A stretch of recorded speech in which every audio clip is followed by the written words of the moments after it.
Hello and welcome into another episode of Locked On Wolves. Today on the show, let's talk about Naz Reid. He's had a good season to this point, but some of the lineup data isn't necessarily bearing that all the way out. We'll talk about some of the two-man lineups from last year, compare them to this year, plus also the big rotation. Who is Naz played better with? Is it Cat? Is it Rudy? What do those big man pairings look like so far? We'll also talk about yet another league power rankings, this time one that has the Wolves at number one, and the matchup against Victor Wembanyama and the Spurs at Target Center Wednesday night. We'll go keys to the game for that one. It's all upcoming. Welcome in.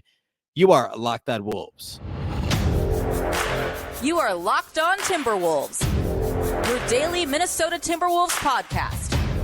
Part of the Locked On Podcast Network. Your team every day.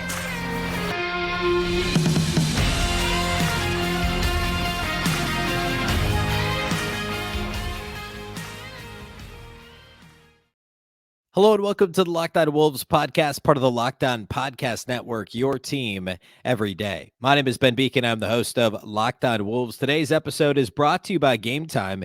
Download the Game Time app, create an account, and use the code LOCKEDONNBA for $20 off your first purchase. Happy Wednesday, everybody. Happy Hump Day, and happy Timberwolves Game Day. The Wolves are finally back in action after the last 3 days off. They haven't played since Saturday night, hosting the San Antonio Spurs tonight on ESPN, a 6:30 early tip against Victor Wembanyama and the reeling San Antonio Spurs. We'll preview that later in the show. I want to talk lots of lineup data, especially related to Naz Reid here early in the show today, before we get to a few other topics and then end with Wolves-Spurs.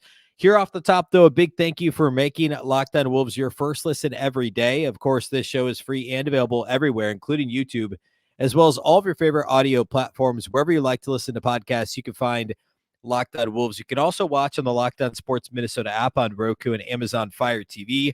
And you can follow on X at Locked On T-Wolves and also at Beecken with 2 B's, 2 E's, C-K-E-N. All right. So let's talk Naz Reid. And, objectively speaking, Naz Reid has been really good this year. So I want to preface the conversation with that. This is by no means a Naz hasn't been good enough conversation, because that's absolutely not true. He's been great. He's been vital to the Wolves' success. There's no question about it. And this is really more of and really, if you listen to the show, hopefully you did, if you listen to the show on Tuesday, I spent some time talking about some of the Wolves, some of the things they could do better, right? Especially on the offensive end of the floor, shoot more threes, shoot more corner threes, etc. So realize that, that's what the Wolves coaching staff is doing, right? So they're sitting there saying, how can we be better? It's not simply celebrating how good the team is, which we should do, and I do a lot of on the show. I want to try and find ways for them to be even more efficient and to get the most out of their players. And Naz Reid has been really good this year, like by any metric, by any, however you want to look at it. Naz Reid's been fantastic. It's been the best season of his career to date. There's no question about it. All that to say, some of the lineup data is a bit conflicted when it comes to not lineup data is not conflicted. Some of the data is conflicting with one another. At least it seems that way, right? So there's a few different ways we can slice and dice this. And the way I wanted to start is by looking at what Naz has done on the floor with Karl-Anthony Towns and what he's done on the floor with Rudy Gobert. We did see some 3.5, 4-ish minutes on Saturday in Charlotte with all three of them on the floor together. There was one other game where they briefly did that, but it's a very, very small, like less than 10 minutes so far this season. Easily, it's like 4 or 5 minutes total across, I think, 2 games where Naz, Rudy, and Cat have shared the floor together. So I'm looking at those pairings when Naz on the floor with either Cat or Rudy and not the other one, to try and give us a little bit of a peek into what's working, what's not, and maybe allow us to have some more context around that. I also want to look at some of the two-man data, which I think is always pretty fascinating. And I think valuable. I think it's more valuable in a lot of ways than 3 and 4 man lineup data. So we'll do that here in a minute. I want to start with the bigs rotation. So when Naz is on the floor, typically the way Chris Finch will do his substitutions, barring foul trouble, is typically Rudy hits the bench, is the first big to hit the bench, and Cat and Naz will play together for a stretch. Towns usually plays most of the first quarter, and then Rudy will come back. Sometimes with a couple minutes left, and then occasionally Finch will play offense, defense the last couple possessions of the quarter, depending on free throw situations, etc. So when Rudy hits the bench, and you end up with Naz and Cat in the front court, overall this season, I'm not only talking about the first quarter. I'm just saying that that's usually the first pairing we see in a game, or first Naz pairing we see in the game. For the season, lineups with Cat and Naz in the game together and no Rudy are a plus 6.6 according to Cleaning the Glass. It's 381 possessions, and that's only considering the two of them together and nobody else. So it is actually, in a sense, effectively a two-man pairing is how we're looking at this. But I'm looking at all these five-man lineups with Towns and Reid together and no Rudy Gobert. It's a plus 6.6. The one we've seen the most of, if you look at the rest of the lineup, is that bench lineup plus Cat. It's Shake Milton, Nickeil Alexander-Walker, Kyle Anderson, Karl-Anthony Towns, and Naz Reid. And that they've played 84 possessions together, according to Cleaning the Glass, and actually have a minus 2.1. The next most used lineup is that same lineup, but with Ant instead of Shake, and they're a dead even 0. And then there's a drop-off in terms of minutes, and then you start getting into some of the more positive ones. So some of these lineups that have only seen a handful of possessions together that Naz has been a part of have actually been much more successful. So that's not to take away from the overall plus 6.6, but it's pointing out that there's a lot of these kind of seemingly random lineups, and not the ones that Finch has intentionally put together, not the guys who are playing a ton of minutes together that have actually been successful with Naz. So his best lineup that's played any reasonable number of possessions is Ant, Shake, Kyle Anderson, Karl-Anthony Towns, and Naz Reid together is a plus 39.6, which is amazing across 37 possessions. So still a very small sample size, but very positive. So overall, those guys together are plus 6.6. Now, if we flip it and put Cat on the bench, put Rudy in the game with Naz and Rudy together with Cat on the bench this season are a plus 0.7. So basically flat. And similarly, and it's a similar number of possessions, I should also say. So like 381 total possessions with Cat and Naz together and no Rudy, 320 total possessions with Naz and Cat together. I said that backwards. No, I said that right. 381 possessions together with Naz and Cat together and no Rudy. 320 possessions. So 61 less possessions with Naz and Rudy together and no Cat. A plus 0.7 versus a plus 6.6. And the most used lineup with Naz and Rudy and no Cat is 51 possessions, and it's a minus 19.6. And that's Conley, Shake Milton, Kyle Anderson, Naz Reid, and Rudy Gobert. So a lot of times that's the lineup you see at the tail end of the first quarter into the early second quarter when Cat hits the bench, Conley comes back after being one of the first subs out, and Shake is still on the floor. We've seen that shift a little bit as Shake Milton's seen his minutes slowly decrease, but that lineup has not been successful, and his next most used lineup with Gobert and no Cat is Shake, Nickeil Alexander-Walker, Kyle Anderson, Naz Reid, Rudy Gobert, and that's a minus 33.5. Again, painfully small samples. Like, that's only 29 possessions worth. We're only a quarter of the way through the season, not even quite a quarter of the way through the season for the Wolves. So I don't want to get too locked into this is working or this isn't working, right? But we've got enough data now. We can at least start to see some of these trends. And what this tells us is that Naz has been good this year. We've said that. He's been good. Recently, those lineups with Naz haven't been as good. And overall, he's been better with Cat than he has been with Rudy. Now, last season, of course, Karl-Anthony Towns played so little, there was barely any sample to even, I'm not even going to bother looking at what Cat and Naz did together. But if you look at what Naz and Rudy did together, it's not as much as you might think, because you might recall Naz almost exclusively played center last season. Not exclusively. He played more minutes at center last year than he is this year, right? Because Kyle Anderson was playing a lot of the 4 and Cat was out, and Naz was, start of the year, wasn't even really in the night-to-night rotation. He was occasionally racking up or occasionally logging DNP and just wasn't being used as a 4 very frequently last season until he proved he needed to be in the lineup. And then Chris Finch started doing it more once Cat came back from injury. But for much of the season, Naz was playing the 5 behind Rudy Gobert. When they were on the floor together last season, Naz and Rudy together without Cat was a minus 14.9 in 427 possessions. So we're already getting close to, we're within 100 possessions this year of Naz and Rudy together as where we finished last year. And so far this year in 320 possessions, they're a plus 0.7. Last year in 427, just a little over 100 more, they're a minus 14.9 in terms of differential. So the Naz and Rudy minutes, I guess the cliff notes here are, they're better this year than they were last year, clearly.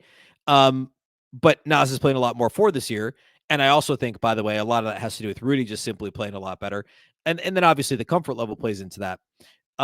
So I think all that's pretty interesting, that the Cat and Naz minutes are I would say it maybe not significantly better, but I would say clearly better at this stage, nearing the quarter pole of the season, as the Naz Rudy minutes. Something to keep an eye on. And I can't necessarily tell you why, other than I think the familiarity level between Cat and Naz is higher.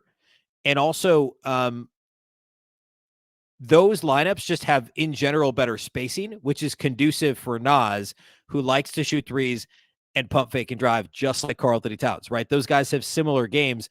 Naz hasn't proven to be quite the passer at the NBA level. I think he is a good passer and can be a good passer, but he doesn't have that comfort level chemistry with Rudy that Karl-Anthony Towns does. And the spacing, of course, with Cat and Naz on the floor together, usually Kyle Anderson's the only non-shooter in those lineups, right? And even if he's spacing into the corners, he can knock down corner threes, at a totally acceptable percentage. It's just the spacing is so much better, the comfort level's better, and the offense is just so much better. I didn't even really dig into offense versus defense, but it's what you would imagine, right? So the offense with Cat and Naz together is 116 points per 100 possessions, which is 60th percentile. So like not outstanding, but it is better than the Naz Rudy minutes, which are 105.6 points per 100 possessions, which is a 7th percentile offense, according to Clean the Glass. So obviously the offense is where that big difference is. Both lineups are good defensively. Rudy and Naz together are 97th percentile, 105 points per 100 possessions. And even the Naz and Cat minutes together, 84th percentile, 109.4 points per 100 possessions. So it's the offense is what's swinging this. And my take on it is it's just the spacing is so much better. There's a more of a comfort level between Naz and Cat, and their games are similar enough that and they can both play inside out, right? All right. I want to talk some two-man lineups from last year specific to Naz as well. We'll get into some quick power ranking stuff. And then we'll close with the preview of Wolves-Spurs on Wednesday night. All of that is upcoming here next. Today's episode of Locked On Wolves is brought to us by our friends at eBay Motors. Our partners at eBay Motors have teamed up with Locked On fantasy basketball host Josh Lloyd to bring you some of the best fantasy picks each week, all season long. Whether you're prepping for a daily draft or scouting the waiver wire, every week we're going to provide you players that are guaranteed to fit on your roster. So let's see who Josh has picked out for us on this week's eBay's Guaranteed Fit Fantasy Picks of the Week. The Timberwolves will be taking on the Indiana Pacers soon, and one of Josh Lloyd's picks this week is Obi Toppin. Of course, the former Knicks lottery pick, played for Tibbs, pretty much exclusively came off the bench for Tibbs. Now he's in Indiana, and he's shooting the lights out. The Pacers have a great schedule this week, but around the corner is the Wolves. Not actually this week, but next week. So keep an eye on Obi Toppin and the Pacers, and consider him, especially this week, before he plays the Wolves, picking up Obi Toppin in the league, whatever league you are in. Josh Lloyd from Locked On Fantasy Basketball is going to help you win your fantasy championship, and eBay Motors knows a championship team is about each player being a perfect fit. It's the same with your vehicle. My first car was actually a Mercury Tracer back in the, I don't know, when did I learn to drive? Like the early 2000s, right? And I loved that car. It wasn't great. I took pretty good care of it. I wish eBay Motors existed then, because I may have gone the extra mile to make sure that I could keep my car running. With over 122 million parts for your number one ride or die, you can make sure that your ride stays running smoothly. Brake kits, LED headlights, roof rack, bumpers, whatever your baby needs, eBay Motors has it. And with eBay Guaranteed Fit, it's guaranteed to fit your ride the first time, every time, or your money back. Plus, at these prices, you're burning rubber, you're not burning cash. Keep your ride or die alive at ebaymotors.com. eBay Guaranteed Fit, only available to U.S. customers. Eligible items only. Exclusions apply.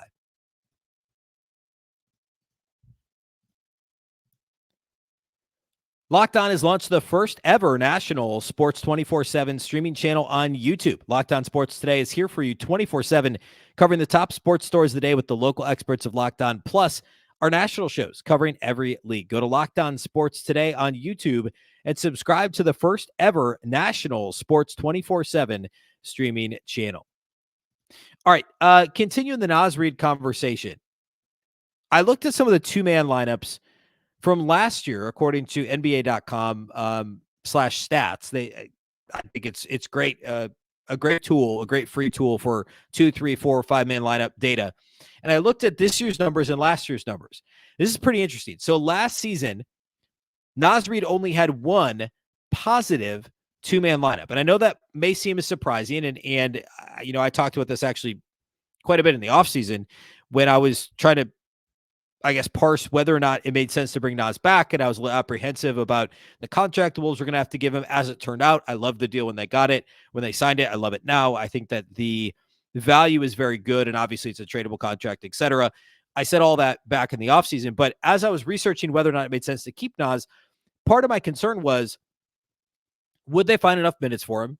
A quarter of the way through the season, almost a quarter of the way. The answer is yes. I mean, he's averaging a career high in minutes, and they've found, Chris Finch has done a great job of getting him on the floor.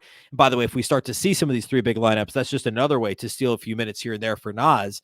But also part of my concern last year was he only had one positive 2-man lineup, which is crazy. I'm taking out Luka Garza, Josh Minott, Matt Ryan. Those guys, total, they played 80 minutes together, Naz, with each of those guys individually. His only lineup that he played, more than, call it even 100 minutes together, that was positive, was Jordan McLaughlin. And Wolves, if you regularly watch the Wolves, and you watched the Wolves a bunch the last couple of years, Jordan McLaughlin and Naz Reid had this great chemistry, right? These two undrafted, and they're both great stories, right? Undrafted guys. In the case of McLaughlin, obviously 4-year college, I think 4-year college starter, 4-year college player. Naz was a one and done after a 5-star high school recruit. So different collegiate stories, but similar in that they were both undrafted. McLaughlin spent a whole year in the G League before he broke through at the Wolves. Both signed 2-way deals initially. Naz got elevated quickly. McLaughlin eventually on these partially guaranteed NBA deals after going undrafted. So great stories. And their chemistry together on the court was really undeniable. The pick and roll chemistry. There just seemed to be a really pick and pop chemistry mostly with Naz. But there's just this kind of synergy between the two of them was so impressive. And last year, it was the only Naz Reid 2-man lineup that was positive. They were a plus 0.9 when on the floor together. Everybody else for Naz was a negative, which is crazy, right? Now, so far this season, the data is obviously much more limited because we're not even a quarter of the way through the year, but also because Jordan McLaughlin has been injured for a while now. And so if you look at his net rating lineups this year, McLaughlin and Reid have actually played 5 minutes together. It is, by the way, other than the 1 minute that Naz has played with Josh Minott, it is actually his best net rating in 5 minutes. They're a 72.2 net rating, which is nuts. But I'm going to actually get the, and of course I'm talking net rating now, not points per possession or sorry, not differential. So Naz's best net rating this year is Anthony Edwards. If you take out McLaughlin, his Ant, they're a plus 15. Naz and McDaniels have only played 69 minutes together. They're a plus 6.2. You go on down the list, actually, and all of Naz's lineups are positive, except for, here's the 4 that are not positive. Rudy and Naz together are a very slight negative. Kyle Anderson and Naz together are a minus 3.2. Shake and Naz are a minus 4.5. And Mike Conley and Naz Reid is actually Naz's worst 2-man pairing, minus 6.5. I don't have a reason for that. And I'd have to go through and watch some sets with the two of them on the floor on the offensive end of the floor to see what, and it is offensive rating, by the way. Their offensive rating together is just at 97.2, which is not good, less than a point per possession, right? And to me, it's probably just lack of familiarity, right? Those guys didn't play together much last year. Naz got hurt not too long after the Conley acquisition last season, so they didn't get a ton of time together. So that's certainly part of it. Also, if Conley and Reid are on the floor together, in a lot of cases, that also means Gobert's on the floor together. We know that the Rudy Naz pairing has been, pretty flat at best. So that's just something to keep an eye on. And it's also something the Wolves can avoid. If McLaughlin comes back and manages to be part of the rotation, which I'm dubious that he will be, right? They're already playing 9 guys, and Troy Brown's been great. Alexander Walker's been great. McDaniel's going to be back in a week, and Ant's going to be back possibly even tonight against San Antonio. How does McLaughlin crack this rotation? But it's an option for Chris Finch if he needs to say activate Naz Reid. Say Naz is going through a rough patch, or say you just need some bench points. Put McLaughlin out there with Naz Reid. You're going to probably take some lumps on the defensive end of the floor. with the lack of size potentially there. And, just like that's not going to be a dynamic pick and roll defensive pairing. But offensively, Naz and Jordan McLaughlin should be good together, right? So that's something to keep in mind. Is it if Naz needs to be unlocked at any point in time, getting him some minutes with Jordan McLaughlin is one option. And then also just what do the Naz Conley minutes look like moving forward? And certainly both of those guys in a vacuum or individually, really, I guess is a better way to say that, have been really good this year. So I'm not at all suggesting it's like, not going to work or anything like that. Just something to keep an eye on. And as we kind of continue to evaluate what Naz's role is in the bigger picture with this Wolves team, just something to watch for sure. All right. Real quick. Actually, let's do this. Let's do the power rankings here in a second. Real quick mention on the Athletic, because I've talked about the NBA.com rankings. Wolves have been second for a while now. They're number one in the Athletic power rankings. So I want to talk about that. And then I want to talk Wolves-Spurs and preview that matchup. We'll do all that here next to close out the show. Today's episode of Locked On Wolves is brought to us by our title sponsors over at Game Time. You should not have to worry when you're buying tickets to your next big event, and perhaps now at the holiday season, you are looking at attending something. It's not just sports either over at Game Time. They're the fastest easy way to buy tickets for all of the sports, music, comedy, and theater events near you. Maybe you're looking at, maybe you're visiting family and you're going to be in a town that you're not normally in and you want to go see a show of some kind, whether it's comedy, theater, music, sports, maybe it is an NBA game or a college game over your holiday break. Game Time is the best way to go find those tickets. They're also the only ticketing app that give you complete peace of mind with your purchase. See the view from your seat before you buy, so you know exactly what to expect when you arrive. Their all-in prices show you your total up front, so you know that you're getting a great deal without hidden fees. They also have exclusive flash deals and sponsor deals on tickets for football, basketball, baseball, concerts, comedy, theater, and more. And with their zone deals, you pick the section and Game Time picks the seats for an average of 18% savings. Take the guesswork out of buying tickets with Game Time.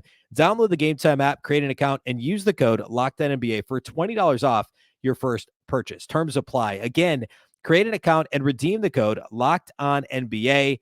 That's LOCKEDONNBA for $20 off. Download Game Time today. Last minute tickets, lowest price guaranteed.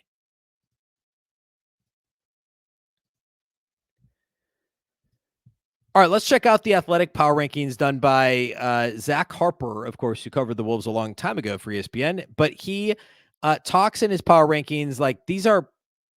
I talked up the NBA.com power rankings. I think it was Tuesday's show, about how they're well thought out, well reasoned, lots of stats included, a nice narrative from John Schumann at NBA.com. The Athletic power rankings with Zach Harper, they are entertaining. They are certainly more subjective, and they fall somewhere between the terrible ESPN ones and the fantastic NBA.com ones because they are a mixture. They're supposed to be fun and funny and unique, but they also have a lot of stats. And so here's what Zach Harper has to say. He has the Wolves at number one in tier one, the contenders. He has it also broken down by quarter, their net rating by quarter, and their clutch net rating. So this is interesting. He's got the Wolves. Well, he doesn't have, this is just the stats. The Wolves have a -1 net rating in the first quarter, but they're almost plus 12 in the second quarter, plus 13 in the third quarter, which, by the way, an exact flip from last year. Remember the Wolves got killed in the third quarter often last year? I seem to remember Chris Finch taking a lot of lumps on the Twitter sphere. It was Twitter at the time, the Twitter sphere, and even earlier this year, a lot of it related to third quarter and lack of halftime adjustments and all this stuff. Well, they're pretty good in the third quarter so far this year. It's second best third quarter net rating in the entire league. Plus 1.7 net rating in the fourth, which is middle of the pack. Their clutch net rating is fourth best in the league, a plus 23.1. 8 games that were in clutch zone. The Wolves are 7-1 in those. And Zach's takeaway here is the Wolves start slow, but they maul you in the middle of the game. Their dominance in the second and third quarters just breaks opponents' spirits. They crush you to close out the first half, then pour cold water on whatever halftime adjustments you made. Another impressive thing is their clutch performance. Anthony Edwards and Karl-Anthony Towns have been very very efficient in the clutch, and Minnesota's clutch time defense is obliterating teams. He's also got their overall rank over time on here. So like started the year, I think at 11th in his ranking, if I'm reading this correctly, and like dipped to 22nd, I guess, in week 2 after they'd gone like 1-3 in the first week, which I guess is defensible. But they've of course been top 10 ever since. and have been in his top contender tier for the last 3 weeks. And that's all he has to say. But I think it's fascinating. He's got him ahead of the Celtics. I mean, point differential wise, they're behind the Celtics and the Thunder. By the way, the rest of his contender tier, it's Wolves, Celtics, Nuggets, Bucks. Brink of contention tier 2 is the Suns and Thunder at 5 and 6. And then he's got all the other playoff teams, which, by the way, the 7 through 12 includes, teams the Wolves have beat, like the Knicks and the Sixers and the Pelicans. And then he's got the Kings down at 11, and the Mavericks, who the Wolves will see here in the next few days, or I think early next week, he's got them at 12th. So interesting stuff. Good to see the Wolves rank where he's got them. Be interesting to see how that looks. I mean, this week the Wolves have it should be 2 wins, the Spurs and the Grizzlies on Friday. As long as things continue like they've gone for the first 20-ish games this season, that should be, the Wolves should be looking at 17-4 at, early next week. All right, let's close with the Wolves-Spurs matchup. Of course, we did see San Antonio, the first playing game the Wolves played, which was nearly a month ago. By the way, San Antonio, before I get to keys here, San Antonio has not won a game since then. I know that's insane. And Detroit, has lost, 17 straight at this point? Is that right? I think it's 17 straight. I'm going to make sure I get that right. Detroit has lost. Yeah. Detroit has lost 17 straight games. San Antonio has lost 14 straight games, has the league's worst point differential by far, actually, by the way. Almost, it's 3.5 points worse in terms of point differential than the Pistons, which is nuts. Yikes. So anyway, the Spurs, though, have lost 14 straight. They haven't won, when the Wolves beat them previously, it was like their 3rd straight loss at the time. They haven't won since then. And Wembanyama didn't play last game. He had I believe, a rest or illness or something, but he's supposed to play. He's not on the injury report heading into the Wolves game on Wednesday. So we should see Wembanyama at Target Center Wednesday night. Last time these teams faced off, the Wolves beat the Spurs by 7. But remember, this wasn't like the Wolves were down at the end of the first quarter. To Zach Harper's point, they were down at the end of the first quarter. Not a great first quarter team so far this year. They were up a bucket at halftime, started to pull away in the third, and what were they up? They were up 17 going to the fourth quarter. But then remember, San Antonio crawled back into this thing. The Wolves never really got to have garbage time minutes in that game because the Spurs didn't go away. The Wolves let their guard down defensively late, and it was a sloppy performance, but the Wolves ended up winning by 7 points in that game. They shot 37% from 3. Cat had 29 and 12. Ant had a nice game, 28, 7 and 5, got to the line 11 times. For the Spurs, Devin Vassell killed the Wolves. He made 6 threes in that game and finished with 29 points. Wembanyama had 29 and 9 rebounds plus 4 blocks, but he committed 5 fouls and he was really good in that game overall. But Jeremy Sohan, who the Spurs are insisting on running their offense for them, even though they've got Trey Jones. Sohan had 6 turnovers in that game. That's been a major issue for him all season. And, as of now, like Wembanyama has been pretty good other than the shot selection and, he's shooting 27% from 3. We saw a little bit in the Wolves-Spurs game how he mostly played on the perimeter early in the game, and then later in the game when it was close, they moved him in a little bit closer to the basket, probably trying to preserve. I think it was Jack Borman talked about on the postcast after Wolves-Spurs last time that it was like the Spurs are almost trying to preserve him a little bit. So that matchup, last time around, it was closer than it probably should have been. Of course, the Spurs have not been good ever since then. They've had some close games mixed in there. But my keys for this game, if you're watching on YouTube, you'll see them there right on your screen. The Wolves need to get up and contest 3-point attempts from the Spurs. San Antonio actually shoots a ton of threes. They are 10th, I believe, 10th in 3-point attempt rate. 40% of their shot attempts come from outside the arc, which is very different from the LaMarcus Aldridge Spurs from a few years ago, right? When it was just mid-range you to death. And also, by the way, it worked. This team is 10th in 3-point attempt rate league-wide. They are only 24th in terms of percentage, but they shoot a bunch of them. So the Wolves just need to challenge shots under control, close out under control, make the Spurs shoot contested threes. And they're very unlikely to make enough threes to beat you, but the Wolves need to be cognizant that those are the shots that the Spurs are looking to get. Another thing is to control the defensive glass against the Spurs. Now, San Antonio is not an outstanding offensive rebounding team. They're only 23rd in offensive rebound rate, but an offense that's so inefficient, don't give them more bites at the apple. right? Obviously, the more possessions you give up, the more likely they are, the higher variance there is in the outcome of the game. One and done as many times on the floor as possible. And I mean, last time these two teams played, the Spurs only had 7 offensive rebounds. So the Wolves did actually a pretty good job defensive rebounding in that game. They need to do that again to keep the Spurs from getting too many cracks at it. The last thing should be an obvious thing when you're playing against the worst team in the league, by almost any measure. Don't beat yourself. Play within yourself. They're a miserable defensive team. You look at the Spurs so far this season, they are 27th in defensive rating. They're 30th again in net rating. We talked about that. So just, they do like to play fast, by the way. They're third in pace. So don't get sucked into a track meet where you're just being sloppy and trying to play Harlem Globetrotters, but take your time in the half court, get good looks, close out under control on defense. Don't foul. The Spurs are actually last in free throw attempt rate, so they're not trying to get to the line, but don't put them there, right? Play under control, one and done, defensive rebounds, just play a nice, normal game, and they should win easily by double figures in this game. The line over with our friends at FanDuel is actually minus 12 in this game. The Wolves are favored by 12 points on the road in San Antonio. Ant right now is listed as questionable, so if it's announced he's playing, I'm sure that line moves favorably in the Wolves' direction. McDaniels will not play. The Wolves are saying will be reevaluated, I think, in a few days. Same thing with McLaughlin. He's close, but not playing. But Wembanyama should play for the Spurs. So, this should be another W for the Timberwolves. And as long as they play like this year's team and not like last year's team, it shouldn't be an issue. It is a 6:30 p.m.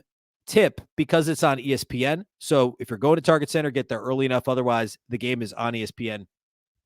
If you can't go to the game and you can't watch and you're listening, you can catch every bucket from Wolves-Spurs on the hometown broadcast with our friend Alan Horton on SiriusXM on the SXM app. Just search Minnesota Timberwolves and you can listen to it there. Also, the live postcast will be on the Locked On Sports Minnesota app. Well, actually, yes, it will be, but it'll also be on the Locked On Sports Minnesota YouTube channel live, and it'll be Luke Inman hosting. It'll be likely Tyler Metcalf from Canis Supis breaking the game down right afterwards, and then that will also be on the audio feed. So your next episode after this one in your feed, that's going to be the Minnesota basketball party. I should also plug that. If you haven't listened to that, it's a Wednesday show that I do, hosted by Sam Ekstrom, and then also Reggie Wilson from Care 11, Ron Johnson for the Ron Johnson Show, and Jack Borman from Canis Supis, and yours truly do the Minnesota basketball party every Wednesday. The next audio episode in your feed, if you're listening to this early Wednesday, it'll be in your audio midday. It's likely right now as you're listening to this in the Locked On Sports Minnesota on the YouTube feed. That's your next episode. The one after that will be the postcast from Wolves-Spurs tonight. And then Thursday morning will be my postgame podcast. So if you're strictly looking at the Locked On Wolves feed, we'll have 4 episodes for you in the next 24 hours. So keep it locked here.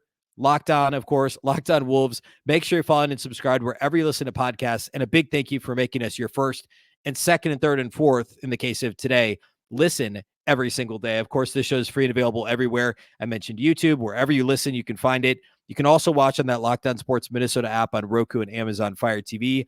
You can follow on X at Locked On T-Wolves and also at Beecken. That's with 2 B's, 2 E's, CKEN. All right, that's all we have for you today. A big thank you for listening to the Locked On Wolves podcast, part of the Locked On Podcast Network. Of course, the Locked On Network is your local experts on all the biggest stories. Once again, I'm Ben Beecken. This is the Locked On Wolves podcast, and we'll catch you next time.